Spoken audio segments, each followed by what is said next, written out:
약속은 약속이어서라는 제목으로 하나님의 말씀을 듣고자 합니다.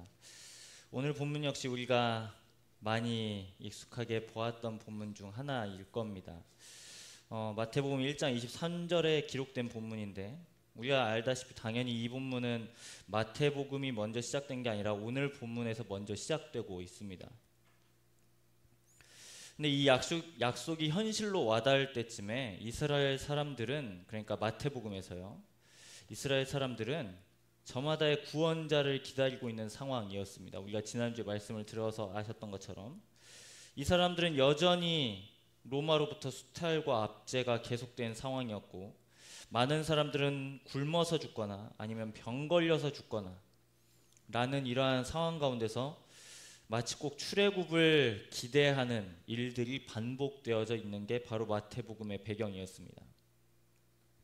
되게 암울했죠, 이때도. 근데 오늘 본문 역시 되게 암울했던 시대였습니다. 이사야가 살았던 이때도 분명히 하나님께서 7장 14절에 주신 약속이 있었지만 이 약속을 받기까지는 상당히 어떻게 보면 어두운 현실인 것을 저희가 볼 수 있습니다. 우리가 좀 그걸 보기 위해서는 좀 성경을 찾아보기를 원하는데 1절 말씀이에요.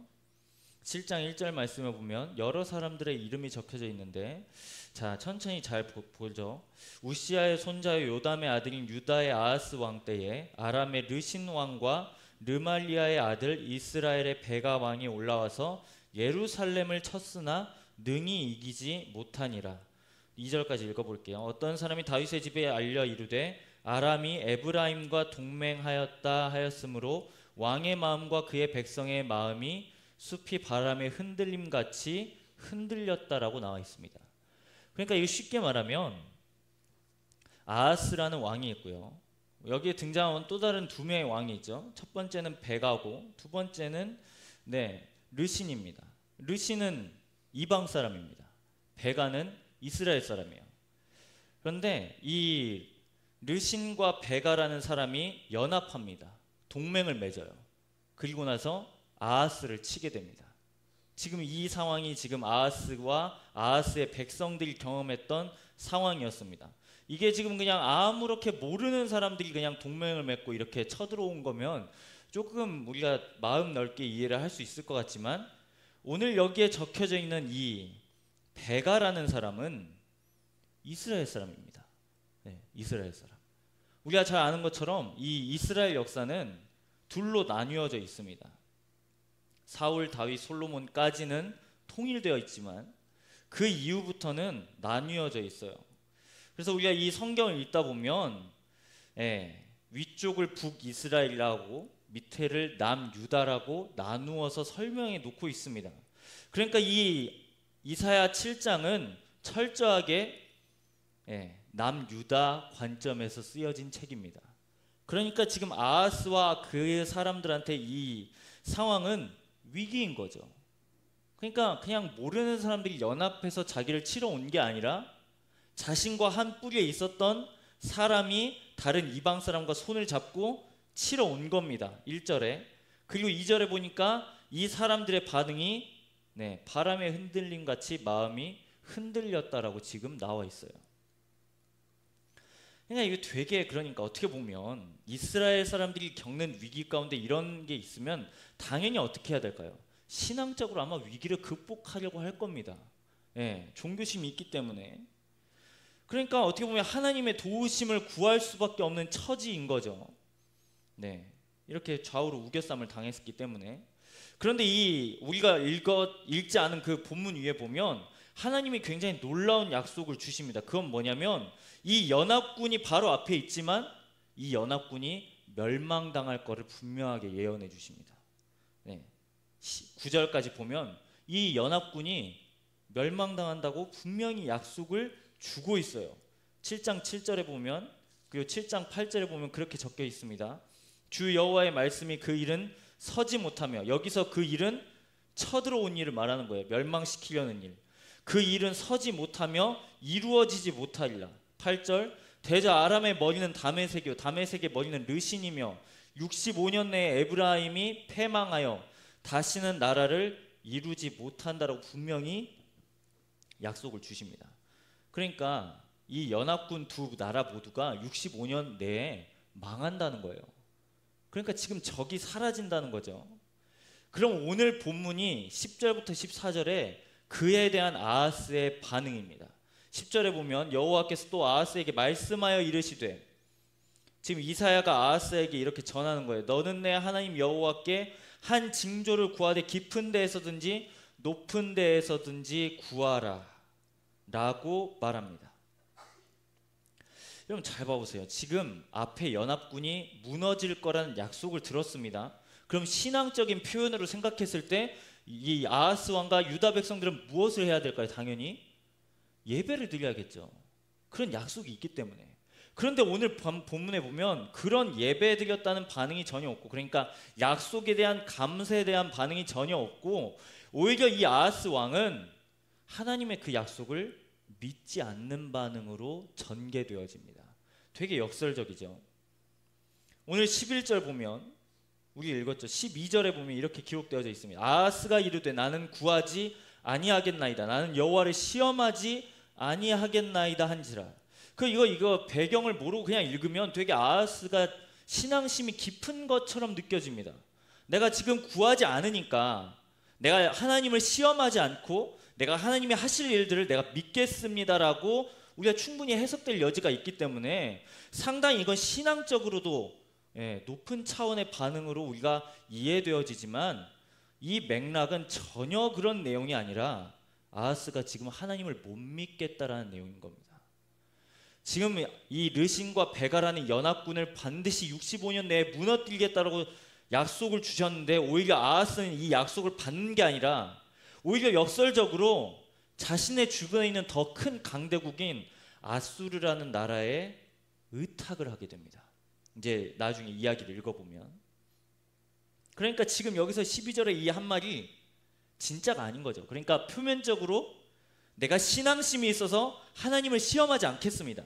내가 정말 이 하나님의 약속이 믿어지기 때문에 내가 그냥 가만히 있겠습니다라는 그런 반응이 아닌 거예요. 이건 내가 하나님을 믿지 못하겠습니다. 왜냐하면 지금 내 앞에 많은 대군들이 있기 때문에, 그리고 나의 백성들과 나는 무엇라도 지금 붙잡아야 되기 때문에 하나님께서 분명히 65년 안에 이 나라들을 정리하시겠지만 나는 하나님을 믿지 않겠습니다라는 의지의 결단인 겁니다. 이 12절이요. 그냥 어떻게 보면 되게 불신앙적인 반응인 거죠. 근데 좀 아하스의 좀 이 둘러싼 현실을 보면 이해 못할 환경은 좀 아니에요. 되게 사람이 눈앞에 이런 위기가 벌어지면 솔직히 말해서 눈앞에 보이는 걸 택하지 눈앞에 보이지 않는 걸 택하는 건 되게 힘든 일일 겁니다. 그러니까 딱 그건 거죠. 아하스 앞에는 눈앞에 보이지 않은 분명한 약속과 눈앞에 확실히 보이는 강력한 군사력이 있습니다. 이 둘 사이에서 지금 결정한 건데, 말 그대로 하나님의 약속을 택한 게 아니고 이 군사력을 택했습니다. 근데 아이러니하게 이 아수르라는 나라를 택해서 이 남유다는 속국이 되어져요. 결국에는 본인이 원했던 것처럼 되는 게 아니고 결국에는 이제 나라의 위기가 더욱더 커지게 되어집니다. 우리는 여기서 봤을 때 우리의 인생 역시 그런 것 같아요. 위기 없는 인생은 없습니다. 큰 일을 만나지 않는 인생은 아무래도 없는 것 같아요. 우리 모두 다 위기가 있을 겁니다. 근데 다 겪는 온도나 생각의 방식이나 그걸 취급하는 태도라든지 그런 게 다 다르겠죠. 다 상대적일 겁니다. 그래서 아마 이 혼자서 버텨내는 인생 가운데서 자신이 할 수 있는 영역대로 어떻게 보면 막연한 약속을 만들어내는 게 아닌가 싶어요. 누구나 아침 9시마다 그 약속을 확인합니다. 거기에 기대를 걸고 소망을 걸어요. 누구는 오늘 저녁에 8시만을 기다리겠죠. 약속된 번호가 나오기를 기다릴 겁니다. 저마다 이처럼 버텨내는 삶에서 막연히 이루어질 약속을 기다릴 겁니다. 그런 약속에 자신의 삶을 의지하겠죠. 저는 이걸 해서가 문제가 아니고요. 이 약속의 성격을 좀 우리가 생각해 보기를 원해요. 얼마나 삶이 힘들고 어려운지 우리가 그런 것에 기대지 않으면 내 생이 불안하니까 의지할 수 있어요. 네, 인간은 의지합니다. 앞에서 설명드린 것처럼 이 약속의 성격을 좀 생각해 볼 수 있어요. 막연한 거죠. 네, 전 모릅니다. 아침 9시에 어떠한 일이 일어나는지 몰라요. 파란 선과 빨간 선이 있다는 것밖에 몰라요. 네, 관심이 없습니다. 그리고 무엇이 올라야 나에게 이득이 되는지도 몰라요. 저녁 8시에 나오는 번호 그거 되게 나오기 힘든 거 알고 있습니다. 네, 뭐 일례적으로 쭉 꼭 뽑히고 싶어서 그런 게 아니라요. 해봤더니 안 되던데요. 안 되던데요. 잘 되게 쉽지 않아요. 어떻게 보면 저는 뭐 그렇지만 정말 여기에 인생을 거는 사람들을 보면 정말 그 번호가 나오기까지 그 선이 올라가기까지 되게 막연할 겁니다. 되게 그 선이 오르락 내리락 하는 거에 되게 낙담하기도 쉽고 번호가 나오지 않고 나오고에 따라서 되게 힘들 겁니다. 저는 이 성격을 보면서 마치 우리의 인생이 요한복음 5장에 나오는 연못에 있다는 생각을 해보게 되었어요. 거기는 아주 유명한 연못이 나옵니다. 바로 베데스다죠. 그 연못에는 아주 유명한 속설이 있습니다. 어떤 사람도 다 낫는다는 거예요. 어떤 사람도요. 근데 그 물이 전 모르겠어요. 그것부터 자체가 좀 이해가 되지 않는데 그 속설에 살펴보면 그 연못이 동안돼요. 천사가 내려와서 연못을 건드는 것 같아요. 그럼 뭐 연못이 뭐 일어나든 뭐 여튼 뭐 파장이 있던 그렇겠죠. 근데 그때 당시에 딱 가장 먼저 들어간 사람이 낫는데요. 그게 베데스다의 속설이었습니다. 어떻게 보면 그러한 속설이 있으니까 당시 상황 가운데서 많은 병자들이 있으니까 분명히 주변에는 낫고 싶어하는 사람들이 많았을 겁니다. 중병도 있을 거고 아니면 상대적으로 가벼운 질병도 있었을 겁니다. 하지만 저마다 다 자신의 인생에서 해결받기를 원하는 그 문제 한 가지를 놓고 그 못 주변에 앉아 있었을 겁니다. 그리고 당시 의료시설도 부족하고 의학도 굉장히 발달되지 않았기 때문에 아주 수많은 사람들이 그 연못을 찾고 또 언제 연못이 움직일지 모르기 때문에 하루가 이틀이 되고 이틀이 한 주가 되고 한 주가 1년이 되고 1년이 10년이 되고 10년이 38년이 된 병자가 그 자리에 있었다고 성경은 증언하고 있습니다. 이 막연함이 주는 기대, 이 막연함이 주는 특징은 그런 것 같아요. 계속해서 확인해야 합니다. 또 확인해야 되고 뭔가가 일어날 것 같지 않으면 불안합니다. 이런 과정 가운데서 자신의 삶을 계속해서 의지하고 맡기고 나아가죠. 언젠가 꼭 못이 움직일 거라고 믿었던 그 연못 주변에 있는 사람들처럼 말이죠. 이걸 우리 가운데 적용해 볼까요? 우리 인생 역시 크나큰 위기나 아니면 변곡점을 마주할 때가 분명히 있을 겁니다. 또 누군가는 지나쳤겠죠. 그랬을 때 여러분은 어떤 약속을 붙잡으신가요? 확실한 약속을 붙잡나요? 아니면 막연하게 이루어질 약속인가요? 충분히 흔들려도 이 괜찮은 청년의 시기에 주시는 하나님의 확실한 약속은 이렇게 말씀하고 있습니다. 다 이사야서의 말씀이에요. 찾아봤더니 피곤한 자에게는 능력을 주시며 무능한 자에게는 힘을 더하시나니 소년이라도 피곤하며 곤비하며 장정이라도 넘어지며 쓰러지되 오직 여호와를 앙망하는 자는 새 힘을 얻으리니 독수리가 날개치며 올라감 같을 것이요 다른 박질하여도 곤비하지 아니하겠고 걸어가도 피곤하지 아니하리로다. 이사야 41장 11절입니다. 두려워하지 말라 내가 너와 함께함이라 놀라지 말라 나는 내 하나님이 됨이라 내가 너를 굳세게 하리라 참으로 너를 도와주리라 참으로 나의 의로운 오른손으로 너를 붙들리라. 43장 1절입니다. 야곱아 너를 창조하신 여호와께서 지금 말씀하시느니라 이스라엘아 너를 지으신 이가 말씀하시느니라 너는 두려워하지 말라 내가 너를 구속하였고 내가 너를 지명하여 불렀나니 너는 내 것이라.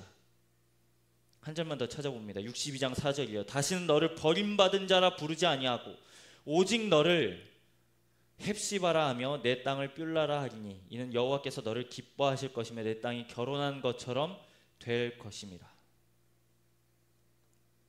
이처럼 이사야 예언에는 확실한 약속들이 다 기록되어져 있습니다. 그런데 우리가 기억해야 될 건 이 당시 사람들은 여전히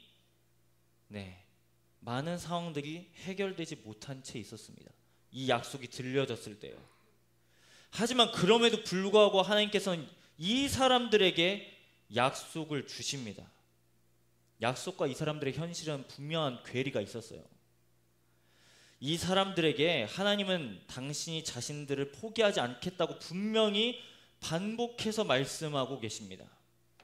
다시금 오늘 본문으로 돌아와서 아하스 왕이 겪은 이 이야기를 생각해 보면 정말 두려움이 컸을 거예요. 일종의 배신감을 겪을 수도 있습니다. 두려움, 낭망, 절망, 온갖 안 좋은 이런 부정적인 감정들을 다 경험했을 겁니다. 심지어는 자기가 왕위를 포기하고 싶었을지도 모르겠어요. 그런데 분명히 이 사람에게 하나님께서는 반드시 해결해 주시겠다라고 약속하셨다는 겁니다. 그런데 오늘 우리가 더 생각해 볼 건 이 사람의 반응이 이 12절에 기록된 것처럼 믿지 않았습니다. 하나님의 약속을 믿지 않았어요. 그럼 하나님도 솔직히 말해서 이건 되게 인간적인 관점입니다만 이 사람을 깨닫게 하기 위해서 아니면 버린다든지 아니면 심판을 한다든지, 물론 이제 이후에 심판의 내용들이 나오지만 저버린다라고 그렇게 말을 하실 수도 있잖아요. 그런데 하나님은 그렇게 말씀하지 않고 이 아하스 왕은 하나님을 저버렸을지 몰라도 하나님은 이 사람들을 버리지 않았다는 겁니다. 이게 되게 역설적인 거죠. 사람은 하나님을 버립니다. 그런데 하나님은 사람을 버리지 않으십니다. 이게 지금 7장 14절에 기록된 그 약속의 이름인 거예요. 임마누엘. 그리고 우리가 생각해 볼까요? 사람 대 사람의 약속을 생각해 보세요. 그렇게 신빙성이 높지 않습니다. 아수르가 만약에 이를 계기로 이 약속을 지킨다고 했을 때 분명히 그냥 선의로 도와주지 않았을 겁니다. 남유다를. 이건 되게 아수르의 입장에서는 좋은 기회죠. 남유다를 차지할 수 있는. 이런 게 있기 때문에 약속을 지키려 했겠죠. 우리가 사람 대 사람과의 관계を봤을 때 약속을 지킨다고 했을 때 적어도 이익이 있어야 할 때, 상대방과 좀 동일한 등가가 교환될 수 있을 때 약속은 성립되는 경우가 다반사입니다. 이게 개인적으로 하면은 뭐 선의를 베풀 수 있고 좋은 뜻에서 약속을 지킬 수 있습니다만 이걸 확장시켜서 사람이 많고 대그룹으로 아니면 공동체로 아니면 한 국가 대 국가로 넓히면 선의는 없어요. 이익만 남을 뿐입니다. 약속에서도. 그러니까 순수한 의미에서 약속은 잘 지켜지지 않아요. 개인이면 잘 지켜질지 모르겠지만 확장될수록 거기에는 이득만 남을 뿐이에요. 얼마든지 약속의 내용마저 자신의 이익대로 바뀌어지는 겁니다. 그런데 우리 하나님은 반대로요. 하나님을 묘사하는 많은 단어가 있지만 하나님을 약속 가운데 결부시켜서 묘사하는 중요한 단어는 바로 신실하다입니다. 신실하다. 이 신실하다는 약속을 성실하게 이행한다라는 의미가 담겨져 있습니다. 그래서 우리 하나님의 약속 역시 막연한 약속이 아니라 반드시 이루어지는 약속임을 우리는 이 성서를 통해서 확인할 수 있습니다. 이 아하스 왕이 지금 이사야 7장 14절에 들었던 약속은 자신의 후사를 위한 약속이 아니었어요. 이 왕정사회에서 후사를 준다는 약속은 정말 중요한 약속입니다. 왕이 계승이기 때문에. 그런데 하나님께서는 그러니까 아하스에게 입장에서는 후사 약속이 좋겠지만 하나님은 후사 약속을 주신 게 아니라 더 좋은 것을 주시기로 작정하신 겁니다. 더 좋은 것. 그건 바로 신약에 넘어와서 마태복음에 기록된 것처럼 예수 그리스도예요. 신약에 기록된 것처럼 하나님의 아들이 강림하신다는 그 약속이요. 좀 다른 이야기를 하고 이제 설교를 좀 마무리하고자 하는데, 여러분도 아시다시피 저는 T형이죠. 그러니까 C와 친하지 않습니다. 근데 책에 찾아보니까 저를 너무 저격하는 말이 있어서 은혜를 받은 구절입니다. 영국의 낭만주의신, 말도 어려운 것 같아요. 워즈워스라는 분이 있는데 이 시의 내용이 이렇습니다. 여기서 지금 이게 공감이 되면 조심스럽게 여러분은 F일 거고, 공감이 안 된다면 T 성향이 높은 걸 겁니다. 절대 뭐 T라고 해서 좋지 않은 게 아닙니다. 여하튼 하늘의 무지개를 바라보면 가슴이 뛰네. T는 여기서부터 벌써 어렵습니다. 도대체 왜 무지개를 보는데 가슴이 뛰는가? 제가 말했죠. 여기서 이미 저는 저격을 당했고 감동을 먹었습니다.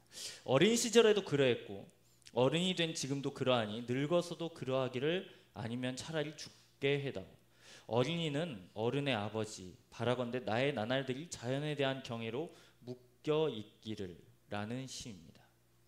결국 이 시에서 말하고자 하는 바는 이 자연 현상을 보면서 내가 그 자연을 감탄하는 것, 하는 것을 포기하지 않고 잃지 않고 살기를 바란다는 뜻에서 이 시를 지었다고 합니다. 이 시를 인용한 책 대목 중 일부입니다. 왜 어른들은 무지개를 보아도 가슴이 뛰지 않을까요? 제 얘기입니다. 무지개가 어떻게 만들어지는지 알기 때문입니다.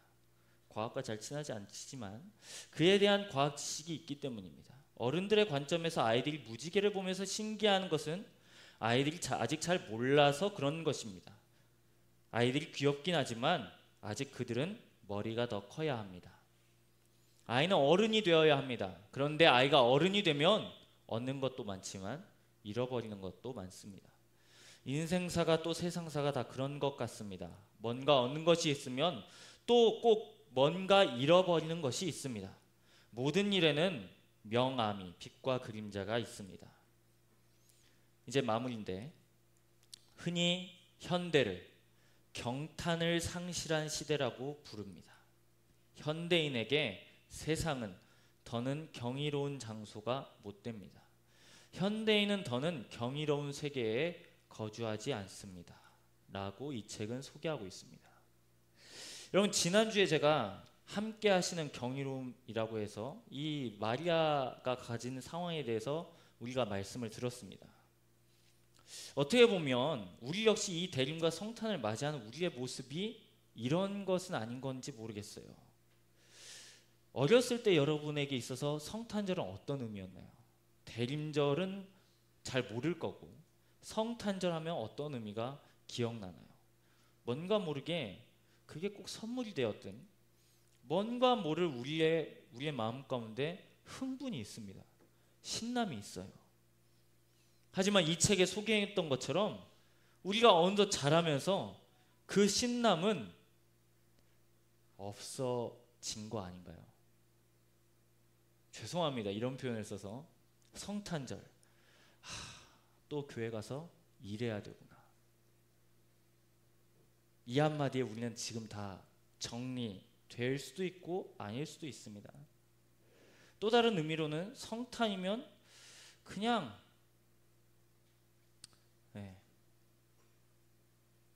세상에서 말하는 그 흥분과 신남을 갖고 오는 그런 모습들. 여러분, 우리는 어떻게 보면 이 성탄과 대림 가운데서 본래의 신비함을 다시금 회복해야 하지 않을까요?